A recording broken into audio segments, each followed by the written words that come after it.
Hey guys, today I'm going to be reviewing the Undercutter Cart from the mod Railcraft. I've set up an arena here for an obstacle course for the Undercutter Cart to demonstrate its different abilities that it has. I've been looking at some of the videos online and they really don't showcase some of the nuances of the cart, especially for different versions of Minecraft. Currently, I'm using Minecraft 1.4.7 in Feed the Beast Ultimate. It will vary in experience.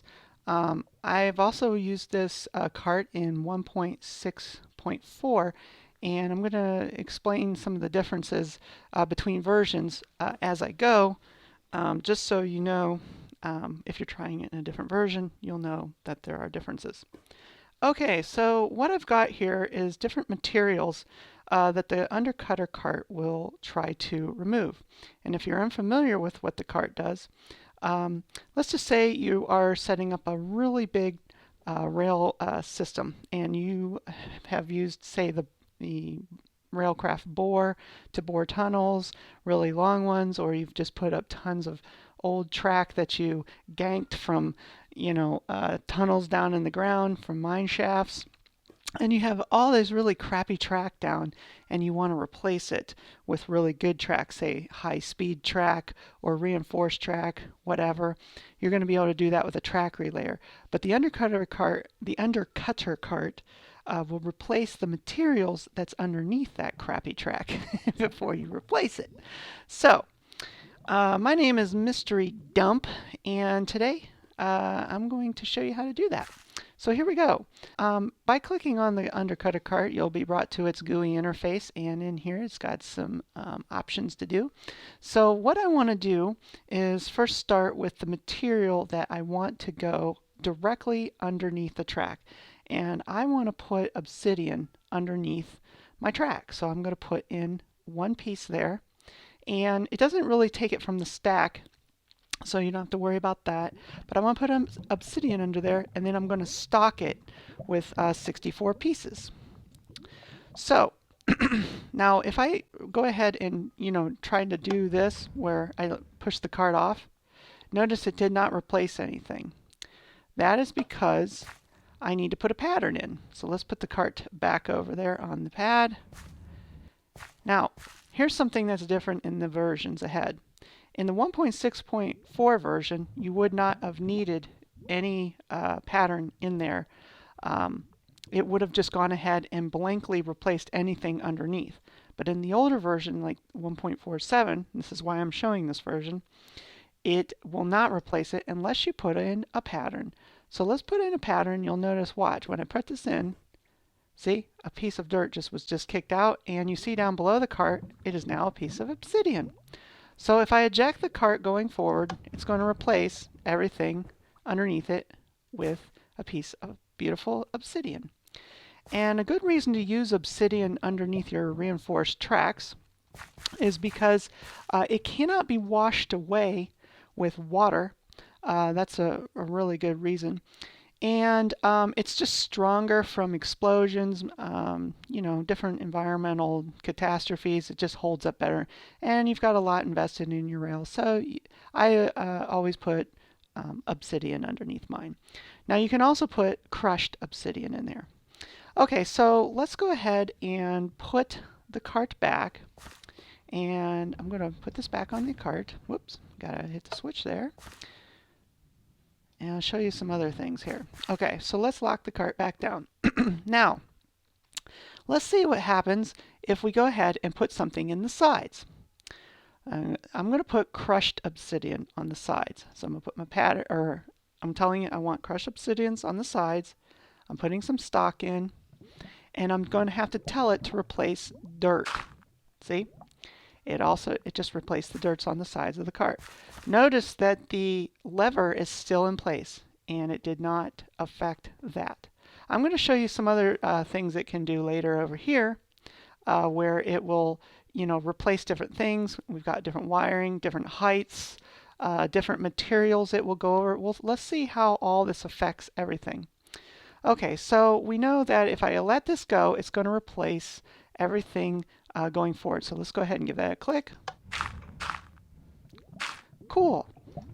We've just replaced all the dirt underneath with obsidian in the middle and crushed obsidian on the side. How cool is that? All right, so let's just say now we want to go ahead and do everything all the way forward. The cart is not powered, so if you hook it to the back of a bore, say a tunnel bore, this can be really helpful. Unfortunately though, it would run out really quick. Notice that my inventory stock is already down to 60 and 56 pieces of crushed obsidian. It wouldn't go very far. The Track Underlayer cart has an option to use a chest cart. And if there's a chest cart attached in the linked train, it will use its inventory. So let's go ahead and lay a chest cart down, and we will go ahead and link the two by using our crowbar, pressing shift and right clicking on each of the carts, and it says link created. Great. Now those carts are created and link is created. I'm going to go ahead and push these back and start again. Now on here, I'm going to go ahead and fill the chest up with some stock. So let's put in the chest obsidian. Let's get some stacks of obsidian. There we go. We now have that's crushed obsidian. Let's also put some crushed obsidian in there. And there we go.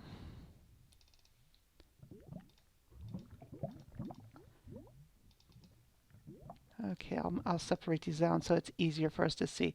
Now it's going to use twice as much obsidian, or crushed obsidian, as it will regular obsidian, because it's going on the sides. And there's only one piece going underneath. So we want to do double in here of that. Now, again, I can go ahead and take these stocks out. And notice when I take it out, it just refills it automatically. Same thing down here. That's because it's pulling it out of the cart. Cool. So we don't have to worry about anything running out. And if we would put a tunnel bore down in front of there, let's just go ahead and attach a bore. Let's lay one down here. No matter when I lay one of these down, it always laying the wrong direction. And I just crushed it. And there we are. Okay, so we can go ahead and link the same way a tunnel bore to our cart. So clicking clicking with the sneak or shift key down and clicking on the bore, and now those two are connected.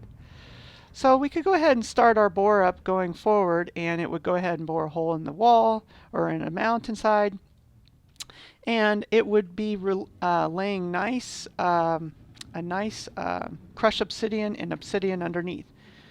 Of course, the bore offers you that option as well to put ballast in it and to be able to add in crushed obsidian or whatever directly in there, but it does not do the sides. So let's go ahead and get that off of there. That thing was raring to go, wasn't it? Okay, so for this we're going to use a locomotive instead to pull our cart. I'm going to go ahead and lay one down. It never fails. I always put it the wrong way. And yes, I know I can use my trusty crowbar. Let's link the two up. Okay, and let's go ahead and fill our locomotive up with some Coke and some water.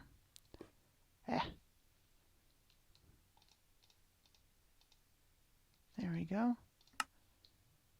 Put the wires in there. Okay, and I'm going to go ahead and get this running. Idle her up.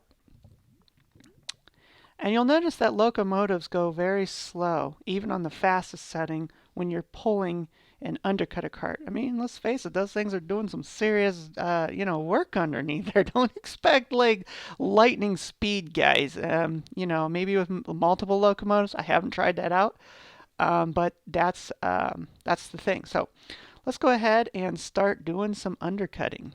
Let's go ahead and And we've got enough steam, so let's go ahead and run her down the track. And I'm gonna go ahead and release it, and here we go. And we'll go through the whole part of the dirt. And you notice that it replaced all the dirt. Okay, so in this next example, what I'm going to show you is we have what happens when it runs into multiple material underneath the track and on the sides. So right now we have the Undercutter Cart programmed with a pattern of dirt. So let's go halfway through the dirt and see what happens. It's only replacing the dirt.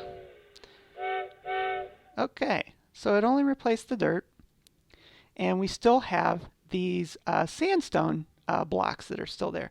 So to replace those, what we need to do is we need to put in sandstone in the pattern. So I'm going to take sandstone and go ahead and put one in there and put one in on the side as well. Okay, let's move forward to our next station. Now we're getting everything.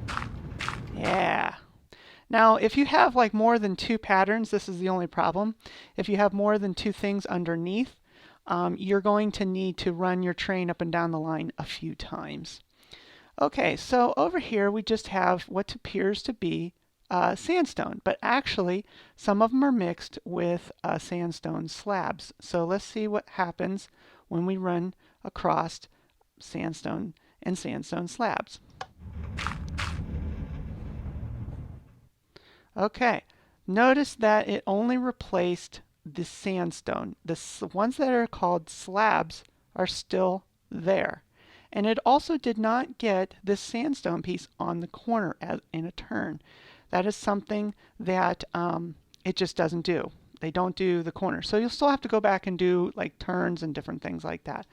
So I'm going to go ahead and put in, instead of this dirt piece here, I'm going to take those out and I'm going to put in a slab in both sides.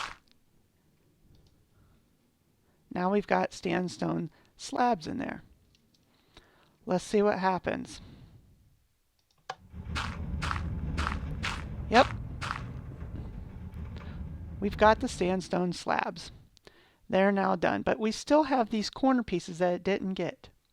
So again, this is something that the Undercutter Cart doesn't do, and I also checked it in 1.64, and as of that version, it still doesn't get it there either. So now what we have here is some dirt that I've got elevated. Let's see what happens when we place gravel this time. I want to put gravel down and see what happens when you try to put gravel underneath sections of track that are elevated and there's nothing underneath it. Let's see what happens here. So I'm going to change out my pattern. I'm going to take these out and I'm going to put in dirt as what we're looking for. And I'm going to put gravel to replace it. Oops. Here's some gravel. So we want to put gravel underneath and on the sides. And here's some stock. Put some more stock in here. And I'll put some in the cart as well, so it can fill up in the cart. Also notice in our chest cart we have dirt now, and we have slabs, and we have sandstone that's in there. Those are collected as they are. If you have a chest cart connected to the Undercutter Cart, as it's going down the line, as long as there's room in the cart, those items that are dropped from being undercut will be put into the chest. So any ores, any gems it cuts out underneath or on the sides, you're going to collect those things in your chest. So it's kind of like a double duty, and it's pretty awesome. All right, so now we've got gravel in here, and we want to see as the train rolls over and it's replacing the dirt with gravel, we want to see what happens here when things get elevated underneath. Does the gravel drop? Does the train break? Let's see what happens.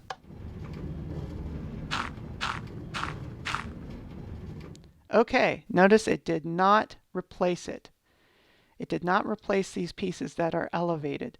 So if you have pieces that, as you're running them down and you just can't figure out why the heck won't that replace? Why are some places just, not being undercut? It could be that there's a cavernous space underneath, and the developer Covert Jaguar was smart enough to make it the undercutter cart not take those pieces out, because if we did that, here's what would happen. The track would bust and the gravel would fall like it normally does, and that would not do us any good. But if you have a tunnel bore that's going in front of you, the tunnel bore would carefully place gravel or whatever its ballast is underneath and keep continuing to stack it until it was at a level where it could roll forward. So that would be how you would handle that with it's best just to go and put the stuff behind a bore, if you're just creating the level for the first time. That would be the best thing for it to do. Okay, so we've learned that the gravel will not drop if there's something underneath it. Let's see what happens here at a higher level with stuff underneath. This would be like wires. How's it going to treat these wires? So we're going to put in stone bricks as our pattern. We're going to take out the dirt because we're not replacing dirt, we're replacing stone. And I want to put in something else. I'm going to try wood this time. I want to put in, like, say, planks. Let's put some planks in. Okay, here's some plain old vanilla planks. And I'm going to put these underneath and get me another stack. And I'm going to open up my chest and I'm going to put some stacks in there for stock. There we go.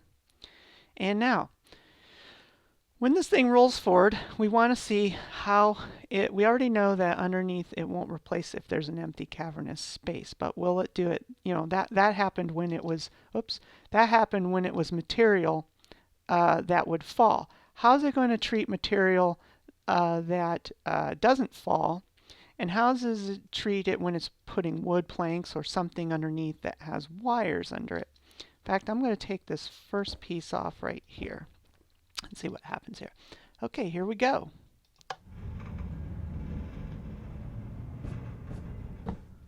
Okay, so what we have here is it replaced the wood so far with no wires underneath, wire on the side.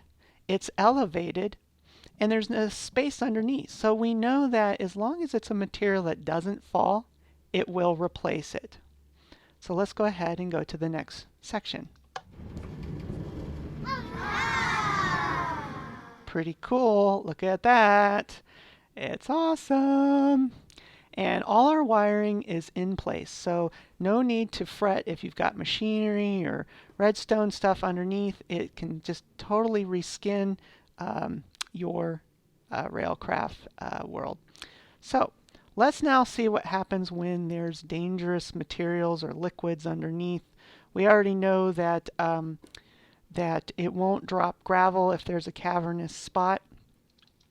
But what will happen if it's a, I forgot to put this there. Let's see what happens when we put in, say, I don't know, crushed obsidian over top of water, and let's see if it stops it then. So let's change the pattern to, we're going to be replacing dirt as our pattern. And let's see if it will let us put, say,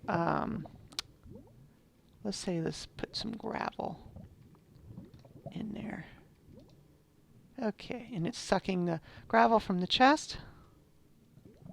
And let's go see what happens here. All right, now put the one piece there because it's supported. So we'll, let me put another stopper here. All right, and a lever there to make that one go.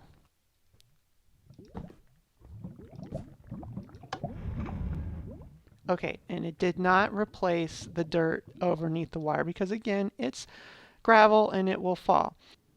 Okay, so what we're going to try to do now is we're going to try to replace the dirt material with something that won't fall other than gravel. So let's put in the undercutter cart. Let's put in, we want to replace dirt with, we're going to replace it with wood.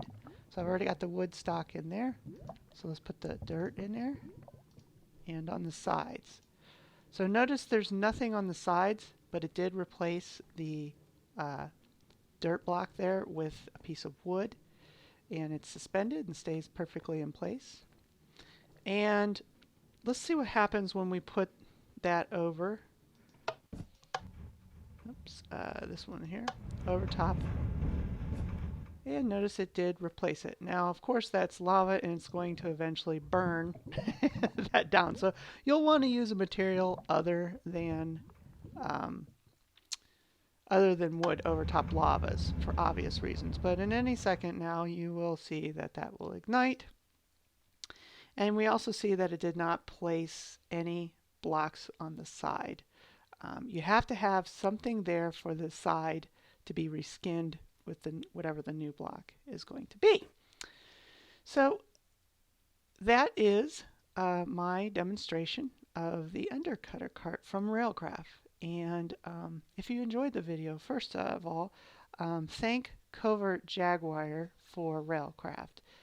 He has a Patreon page. If you go to the Railcraft website and go to his blog, you'll see that he has a page now for patrons who are supporting Railcraft and helping him to build it larger. There are many new improvements in Railcraft since this version, and I'll eventually get to those. But the Undercutter Cart, I did this in the older version because I feel that you know, I wanted to show people, there's many people like myself out there who have wonderful, big, huge Railcraft worlds and don't wish to just simply upgrade because, you know, there's a new version of Minecraft out. And we put thousands of hours into our time. Yep, there's the wood. It eventually burnt down. So as you can see, that could be dangerous. Anyway, the second thing you can do is subscribe to my channel. And I do apologize for the lag on the video. That is because this world, again, I'm doing this on a Mac. And ever since they updated Java on Apple, I get this kind of lagginess and I really hate it. But in my versions of my video where I'm doing it in the 1.64 world of Feed the Beast, I get no lag and it looks beautiful. But in this version it was just unavoidable, so I know, lag! I hate it. But please, if you felt that this was a useful video, I really appreciate, you know, clicking like and especially subscribe. It's a new channel for me and I'm just growing, but I have many tips and help that I'm going to be making videos for. And a lot of the videos are going to be ones that you've already seen on YouTube before. It's just I'm putting my spin on them. I watched your guys' videos and many of them were helpful and many of them were not so much helpful. I'm trying to do a little bit more in-depth videos, and that's what you can expect from the old mystery dump. So thanks for watching, guys. This has been the Undercutter Cart from Railcraft. Take care.